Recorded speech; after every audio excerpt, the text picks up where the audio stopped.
mukhang nilalawakan na, ano? Ayun, tinanggal na, boss. May gusali ba dati dyan? Oo. Okay.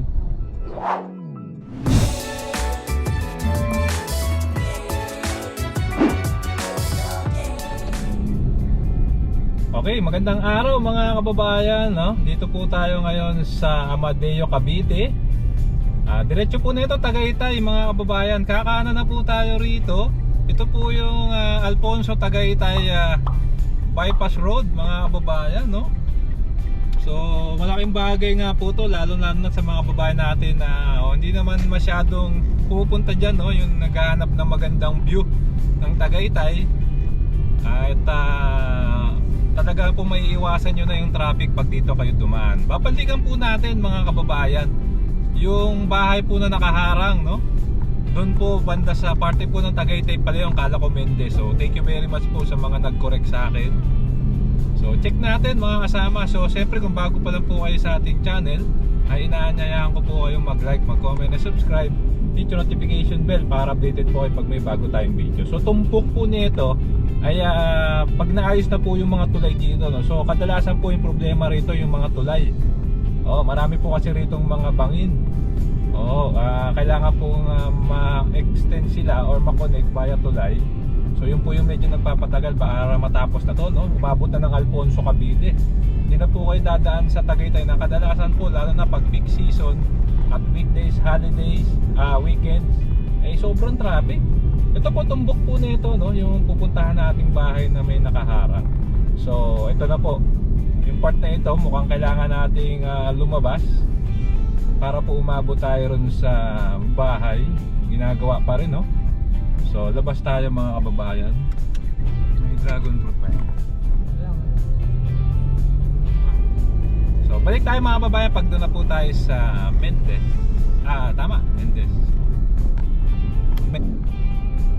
Okay mga kababayan, no, nakalabas na po tayo rito sa mismong Tagaytay Road, no? Pakanan na po tayo diyan sa Pamendez at sipin nyo, no, kung hindi nasira or hindi pa ginagawa yung bypass road kanina, ay makakadiretso na po tayo mismo ron mga kasama. So ito na po, kakanan na po tayo rito. Need for speed yung truck, no? Grabe, parang Las Piñas na ang Tagaytay. May buhos na rin mga kababayan. So ayan mga kasama, pupuntahan natin, kamustahin natin itong bahay, no? Meron nga pa ng bagong eskwelahan dito, nakita ko, mga Chinese na eskwelahan mga kababayan, mukhang state of the art. Kalimutan ko yung pangalan. Comment down below na lang, no? Mga taga-Tagaytay at taga-Mendez. Eto Mendez Crossing nga pala ito. Yan yung barangay hall nila. Galing, nasa gitna na.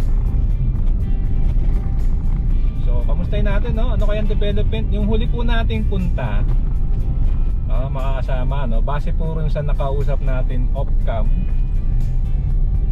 ay taga dito lang din daw po sa Mendez yung may-ari nito, no? At parang attorney ang may-ari mga kasama. So yung pa lang yung impormasyon na nakaalap natin doon sa mismong mga taga doon, nakausap natin. At ayan, titignan natin mga kababayan, no? Pero ang banggit sa atin, naka-schedule na rin naman daw ibahin. So yung pala yung mga impormasyon, taga Mendez lang din. At parang yung pamilya po ay nasa abroad na. So siyempre po ito, hindi ito confirm, no? Kumbaga ito lang po dun, base dun sa nakausap natin mga kasama. So ayan, tignan natin, no? Siyempre gusto pa rin natin ma-resolve na yan, para po once na magbukas na po yung kaninang kalsada na ginagawa hanggang dyan, dire-diretso na, no? Ito ba? Ito na, ito yun. Ito na mga kababayan. Ito. Ayan yung simbahan, no? Di ba? Kakaliwa tayo rito. Tignan natin. Mukhang naging parkingan na siya.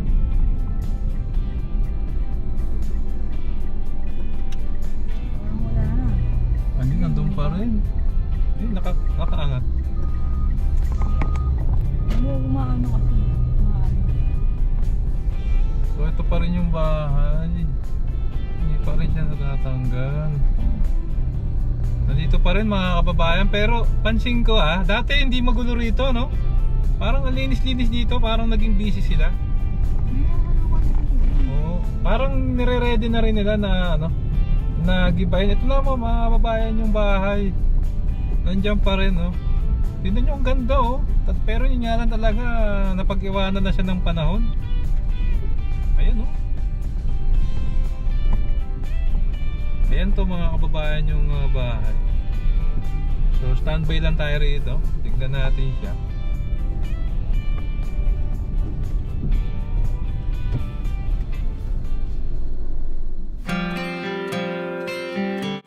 Ayan, so pinalipad na po natin si Bumblebee, no, dito po sa Alfonso Tagaytay Bypass Road, no. Dito po parte pa rin po ito ng Tagaytay, malapit po sa Mendez. Ayan, so ito nga po yung bahay na nakaharang, no.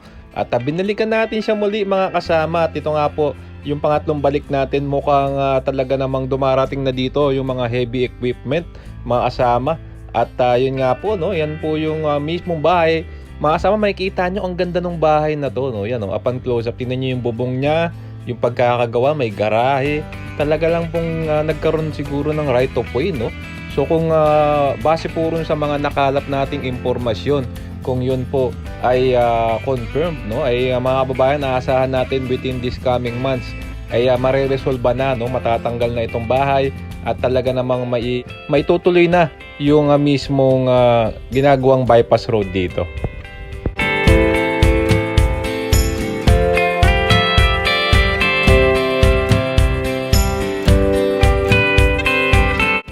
Ayan, so ito po yung dinaanan natin kanina papasok. Sa tawid po niyan mga kababayan ay tinitipag na yung dating nakaharang, no, doon po sa mismong Tagaytay Alfonso Bypass Road.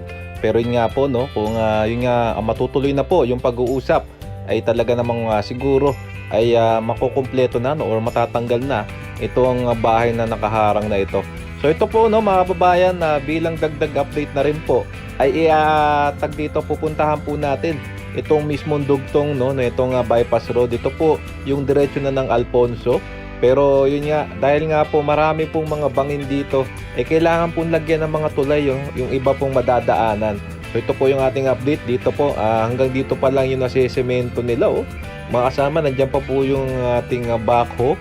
At makikita nyo yan, may ginagawang tulay, mga kasama, kasi may mga parte pong malalalim. Ayan, oh. At meron pa rin po mga part dito, mukhang kinakausap pa yung dating mga may-ari. Kasi parang taniman po, no, mainly ng pinya. Yan po yung tulay, mga kasama. At paglagpas po niyan, may mga maraming puno po at may kalsada pa, oh, at may taniman ng pinya. So asahan nyo po, no, talagang kinakausap na yan para madugtong. Ngayon na po muli yung ating bypass road.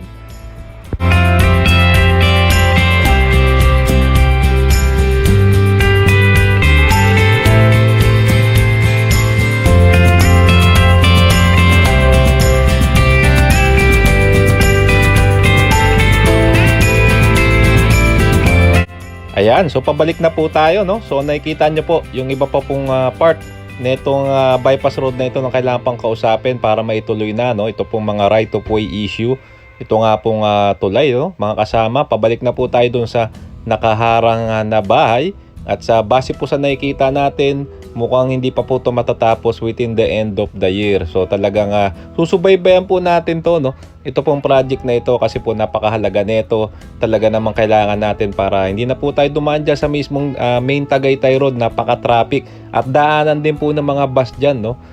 Dito po ay hindi naman po daanan ng bus. So talaga namang at toll free, wala pong bayad ng pagdaan dito. Kitang-kita talaga yung bahay na nakaharang, oh, sa di kalayuan. So ano pong tingin nyo mga kababayan, kailan kaya ito matitibag? Sinisimulan na pong tibagin, no, yung nakaharang na bahay doon sa patawid nito sa mismong daanan dito. Pero ito pong bahay ay nandito pa rin. So muli, kung meron po kayong alam, pwede nyo pong lagay sa comment section na lang regarding sa bahay na ito.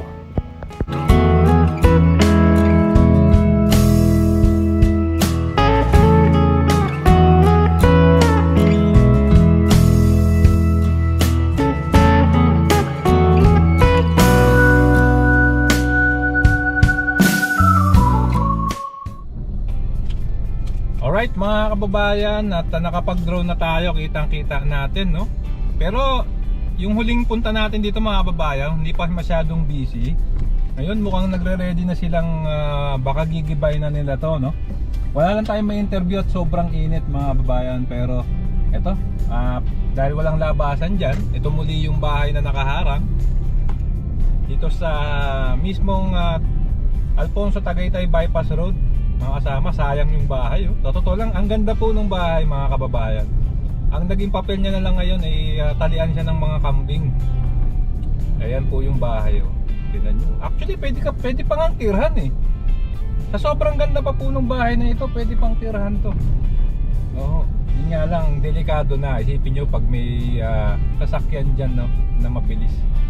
Eh talaga namang masisira at delikado yung titira. Anyway, pakana na po tayo, Patagaytay. Yun na po yung latest update natin. Nandito na po yung mga workers natin. Kanan na tayo. Yung diretso po dyan ay papunta pa rin ng Tagaytay Bypass Road. Alfonso Tagaytay Bypass Road, no? Mukhang nilalawakan na, ano? Ayun, tinanggal na boss. May gusali ba dati dyan? Oo. Okay. So, ito mga kababayan, kasama rin sa update, may natanggal ng gusali dito. Nakuha na kasi napakasikip po dyan, bigayan portion mga kasama dati dun sa part na iyon. So hanggang dito na lang. Kung nagustuhan niyo po itong video, inaanyayahan ko po kayong mag-like, mag-comment, subscribe, hit yung notification bell para updated po kayo pag may bago tayong video. Maraming pong salamat. Keep safe, God malasakit, sarap maglakbayan. See you po sa next vlog update mga kasama.